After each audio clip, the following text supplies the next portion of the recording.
So this is a statement that was put out by Bondlive. And yes, we are still talking about Bondlive. I believe this was explicitly stated, or this was explicitly came out because of my reporting, because they mentioned that the agency contract got leaked, which I had tweeted about very, very recently to this. So Bondlife finally put out a statement, and they said, "We deeply apologize for the recent events that have caused concern and distress to our viewers and supporters. It is with sadness that we are announcing the graduation of the following members: Suzu, Stryer, Princess Lollipop, Kaika, Koda, Yuvia, Anna-Marielle, and Mayumi. They lost 8 talents, although I'm told there's a 9th one that also left that was just not listed on here for some reason. But I don't know which talent it was, so it could be wrong. We wish them success in their next endeavor. We'd also like to sincerely thank everyone who supported them during their time with us." That is where this statement should have stopped. A good company would have stopped there and been like, "Yep, there, we're good. People don't need to know anything else." But they kept going. "Furthermore, we regret to announce that internal information from Bondlive EN has been leaked externally. This includes personal information known only to the agency, details of the agency's contract, and various issues the agency is facing. It is true that there are many aspects of our operation that need improvement, and we are committed to enhancing our management practices moving forward. We must also address some of the disclosed information is inaccurate. We respectfully request that all parties cease the further spreading of misinformation about our company. Any further pertinent announcements will be made through our official website or official X account. For any inquiries related to this issue, please direct them through our official website. We ask the public to refrain from contacting our talents directly regarding this matter. We apologize deeply for the concern and inconvenience this situation has caused. We would be immensely grateful if we could have continuing support for our streamers, V-Streamers Agency, Bondlive EN." So this was said almost certainly because of me. I can almost guarantee that, because no one else has shared any aspects about the contract other than me. I'm the only one, to my knowledge, that has said anything that's in these contracts, at least publicly. So nobody else should know anything that's in them. So I made a little notepad document, and I also have the contract up here with me, so we can kind of go through some of the important bits of the contract. I made some notes for us, so we aren't just sitting here reading the whole thing. So to point out specifically, this is a contract for their streamers who stream on the Ethereum service, which is kind of like what Nexus was doing, where it's literally just a phone streaming service. This kind of works in Japan. It doesn't particularly work in America. It's very difficult to get people off of YouTube and Twitch. They are very big platforms. They are where all the streamers are. I see the idea behind these independent platforms, but they simply don't work, and they're simply not how most people consume content. While a lot of people do use their phone in America, typically when people are watching YouTube content, they are watching it through a TV, or they are watching it through a phone, or they are just listening to it on a phone at work or something. They don't typically sit down and watch their phone for content. That's a much more strictly Japanese thing when they're traveling, like on trains and stuff. So that on its face, like, this wasn't going to work out well for the talents. So it kind of goes into that your talents are required to be streaming 4 days a week for 12 hours total during the week. That's not like a huge big deal. That's kind of whatever, honestly. 4 days for like 3 hours each is not a big problem. One of the things I did not like about this is it said that while performing your streaming, you must be 100% accessible to management at any point during the stream. If they want to talk to you, you have to be prepared to answer the phone or whatever way they're contacting you. So you have to watch out for that the entire time during the stream. All talents are supposed to be streaming through an iPhone, so they do provide you an iPhone. It doesn't specify the model. It just says you will be provided an iPhone. Could be an old one, could be a new one.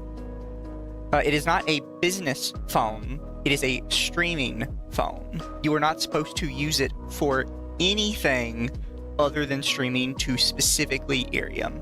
Not streaming to YouTube, not streaming to Twitch, only streaming to Irium. If the phone gets damaged and they believe that you damaged the phone either because you were negligent or because you were careless, you owe them the full price of the phone. So I wonder if that's full price when they bought it, or if that's full market price for it right now. They didn't it doesn't really get super into details for that. Bondlive owns 100% of the copyright for anything related to your model. This shouldn't be an issue.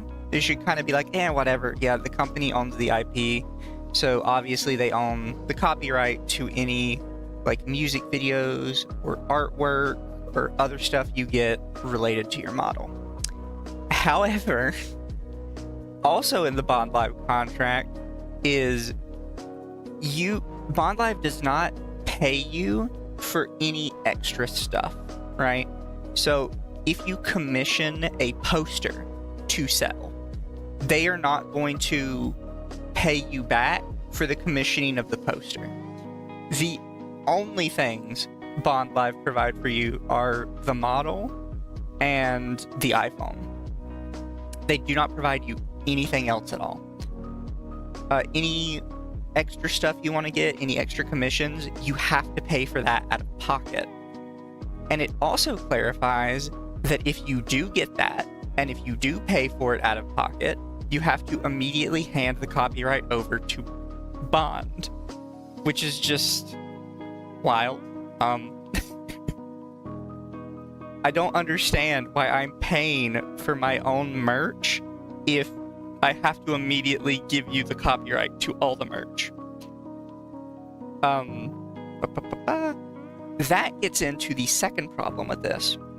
So, according to the remuneration section, you will receive 100% of the money, excluding tax, that you make on diamonds. Diamonds are kind of like bits in the Irium streaming service, so you get 100% of your donations through Irium. You do not get money for anything else. Which is why the copyright thing is such a dickish move, right? It says that you can discuss with management possible payment for other services. However, by default, if you make any money through any sales, well, not just sales, it says any money given to you by any third party. This would mean if you make donations through YouTube or Twitch, if you make money through a merch sale, if you, I don't know, get like money to make merch for like an Indiegogo or something, you have 3 days to transfer, or sorry, no, 3 days comes later. You have a week to give the full payment to Bondlive, 100% of the money. And then they can discuss later whether or not they want to pay you. Which is, again, why? That's wild. I would have less issue with this if you didn't have to pay for your own merch stuff. I don't understand why I have to pay for my own merch stuff, and then you're not getting any money that it makes. If you get any customer information from like selling merch or making any donations or anything like that, you have to immediately hand over all the customer information to Bondlive management for them to keep.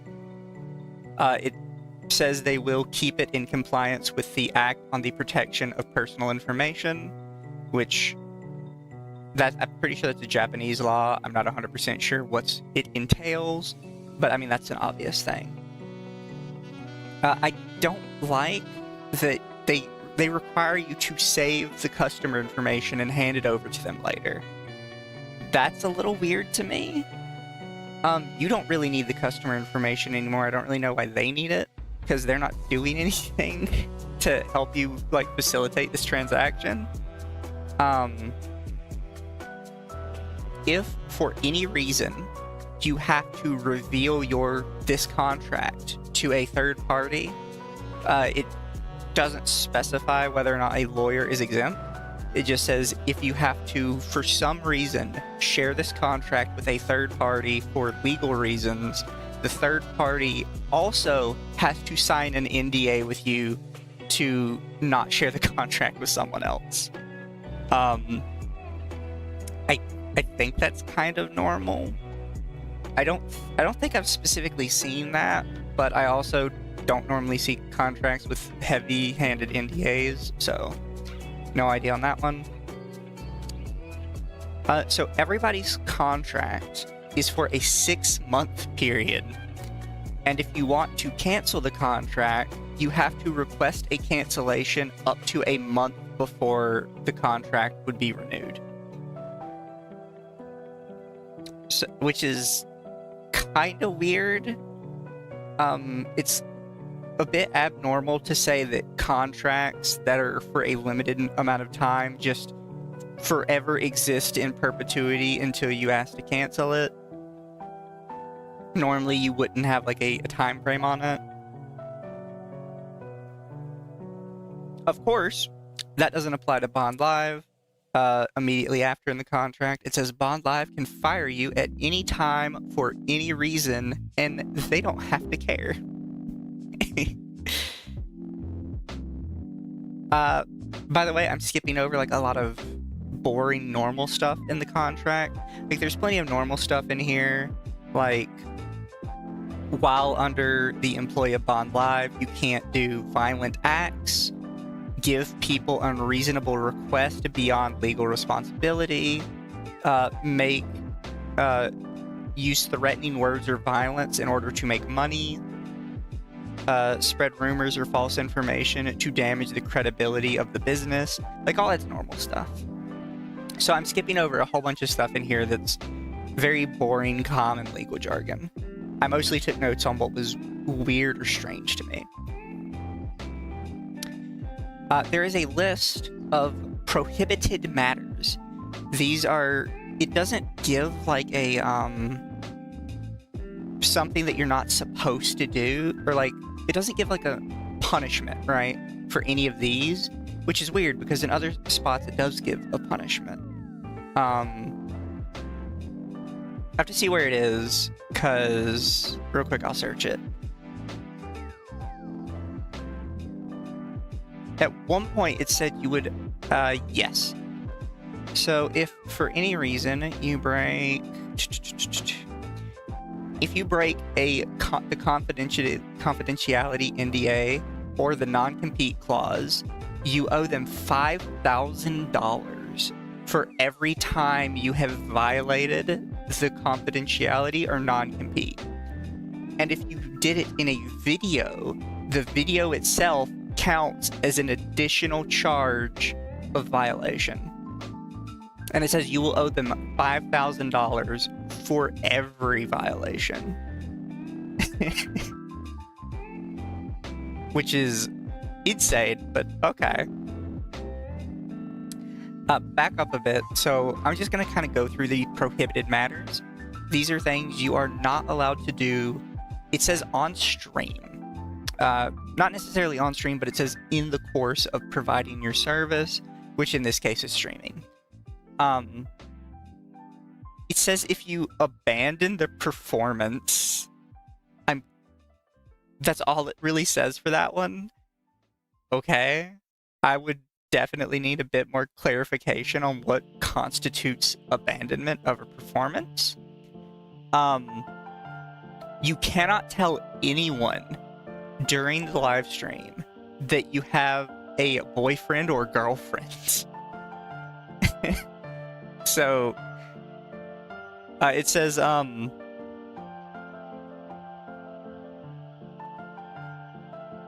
it might just mean meeting up with, actually. It says you cannot meet up with people you have private personal relationships with during the service. So that's odd. I wonder if that counts for other talents. Probably not.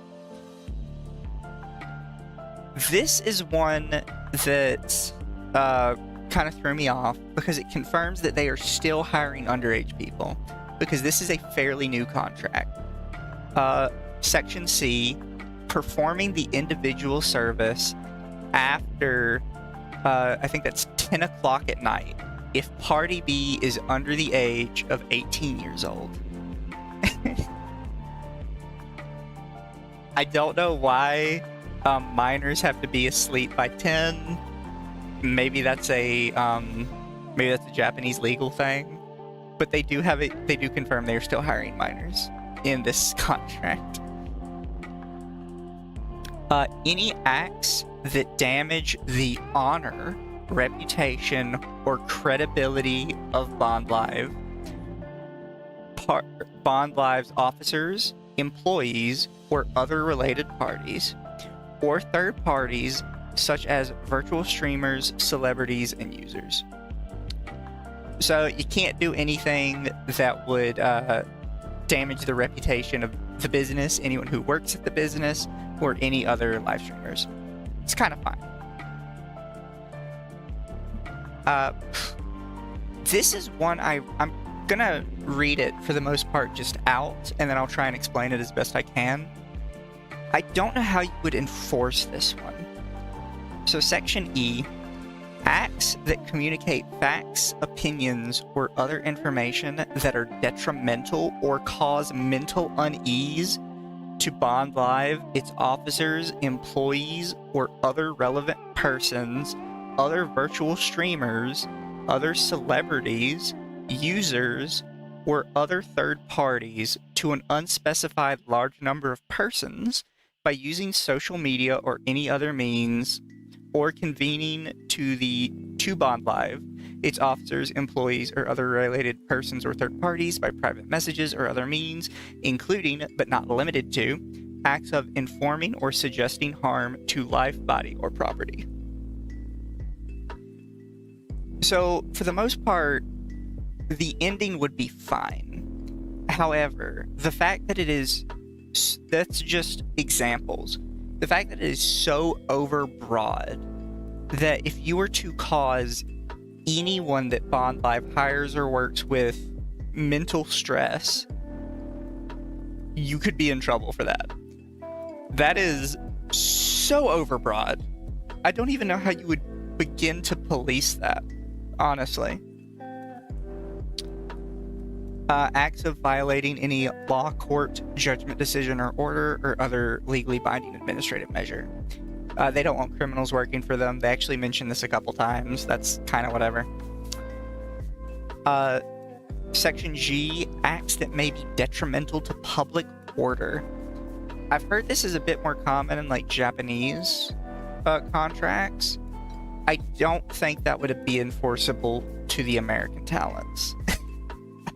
I personally don't believe it. They have a huge section that basically boils down to don't violate copyright. I'm not 100% sure why this section is so big. It basically mentions every type of copyright known to man. It says intellectual property, patent, trademark, copyright. Like, it just goes down the whole list. Maybe that's necessary. They don't go into detail on so many other things. I don't know why they went into so much detail on this. Section I is pretty normal. It's just saying anything that is violent, sexually explicit, or discriminatory, basically. The sexually explicit one could get a little iffy, depending on the definition of that, but everything else is kind of whatever. Section J is impersonating someone or spreading false information. Section K, acts aimed at sexual or obscene behavior, meeting or dating a person of the opposite sex whom the user has not met, or harassing or defaming others. That is, you are not allowed to have a long distance relationship. That is such a bizarre requirement to insert into these rules.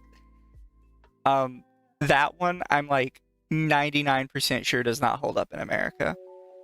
I'm pretty sure a lot of companies have tried similar stuff and it's just not worked out.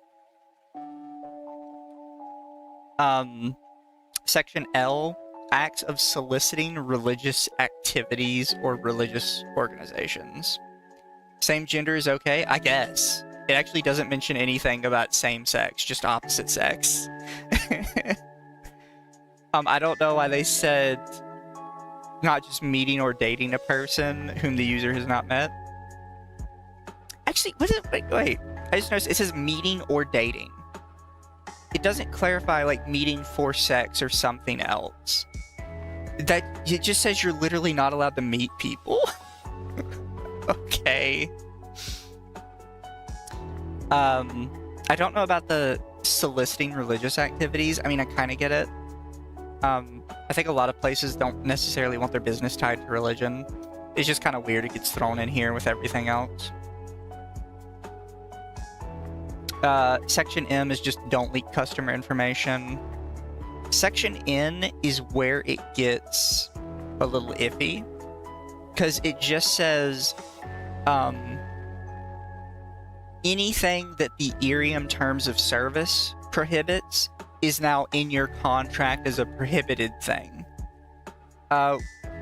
Which, it's kind of weird.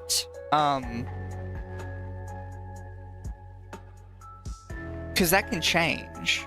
So it would have to be the Ethereum contract at the time of signing this contract. But it's kind of weird that your contract is dependent on the terms of service that is not included within the contract. Or at least I find it strange. Any other act that interferes or causes serious hindrance to Party A's business, whether or not it relates to the business. So if you at any point damage Bondlive's bottom line, you are in trouble. Which, that, in my opinion, is, again, way too overbroad. Because as a streamer, you are going to say some things that are probably going to damage the bottom line. I don't like that one. That's not a good one.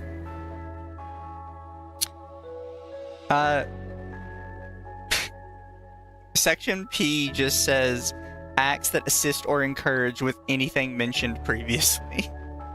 Like, okay.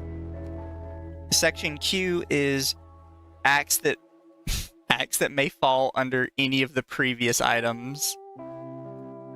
Oh, this one's so not enforceable. The very last section is Section R, any act deemed inappropriate by Bondlive.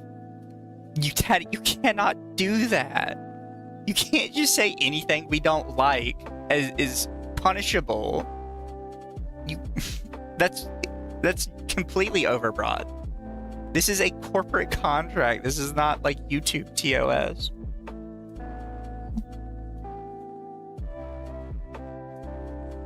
I don't think that works at all. So this is the one I mentioned on Twitter. So I'll read through it again for people that didn't see it on Twitter. But there are a number of ways that you owe Bondlive money for your model. So if you are... Bondlive doesn't let you build your model. So I got to get that out of the way first. They get a model for you, and then they tell you that you're going to be using it. I've had this confirmed by numerous talents. This isn't mentioned in the contract anywhere, but I've had numerous talents confirm to me that they are just told what model they're using. if you are told what model you are going to be using and you quit before you have done anything with it, you owe them $1,000 for the model. I don't like this because they are just going to use that model for another person and you did not have any input in the model to start with. That's iffy for me. You have to stream. I might as well just go ahead and say it. No, I'll stick with what I said on Twitter. So you have to stream X amount of hours in your first 30 days. And you can only earn 4 hours a day towards those X amount of hours. So that you can only earn 4 a day is weird to me. But overall, I think it's typically very easy to meet. However, if you stream, if you meet your X amount of hours in the first 30 days, but you haven't streamed for double that amount of time, and then you quit, you still owe them $1,000. So, okay. And then there was another one that, where is it, that it felt kind of hidden. So it says, if you quit within 30 days of your model being completed, you owe them $1,000. That is very suspect to me because I feel like that would be involved with other things. However, there's also a possibility that's saying that if they have assigned you a model but have not told you about it, because it's been completed within the last 30 days, you still owe them $1,000 for it. That is sus. And then the other one, which is also kind of normal, it says if you go on any sort of hiatus that lasts for too long, you will owe them $1,000 for the model. It doesn't specify that this has to happen within those 100 hours. This just says if you go on a hiatus for too long, specifically producing less than 1 hour of content per month for a period of 4 months, or is it 4? And it's 5. For 5 months, then you owe them $1,000. That's only weird because you could be 100% completed with everything else they've asked for, and you still could get hit by this. The rest of it's pretty standard. Here's the government, here's the laws. We can add amendments with agreements. Can I just show this last part, maybe? Here, let me see. How much would it show if I did? Yeah, that's fine. That's probably fine. So I just want to show this last part, because this part kind of made me bust out laughing. If you guys can see it, this is where you're supposed to sign at the bottom of this kind of contract or agreement. And it just says Party B, which is the streamer, person in parental authority or legal representative. This is for when the contractor is a minor. And it's 100% explicit. If you're a minor, get your parents to sign for you. What is this? That's just wild to me. Because we all talk about how weird it is that some of these companies are trying to hire minors, and they just have it explicitly written like, yeah, we hire minors. What's up with it? Don't worry, we get their parents to sign for them.